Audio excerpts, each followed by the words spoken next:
₹200 एका परिवारातील सर्व शेतकऱ्यांची शेतीची वाटणी करून द्यायची। ₹200 पोटहिस्सा। ह्या पोटहिस्साला मोजण्याकरता खूप मोठा पैसा द्यावा लागत होता, म्हणून शेतकरी भावाभावामध्ये भांडणं सुरू होते।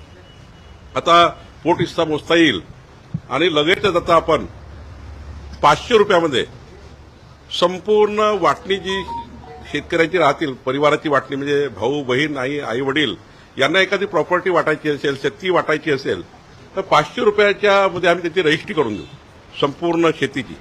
संपूर्ण शेतीची जेवढे वाटणी होतील त्या वाटण्याला जवळपास 1 लाख 2 लाख खर्च यायचा, म्हणून वाटणी रजिस्टर करायची नाही, साध्या स्टॅम्प पेपरवर वाटणी करायचे आणि त्याचे वाद तयार व्हायचे। पण आता मात्र एक वाटणीपत्र जे ₹500 रजिस्टर होईल, आयुष्यभराचे भावाभावांचे वाद होणार नाही, बहिणीचे वाद होणार नाही, असाही निर्णय महसूल खात्याने घेतला आहे।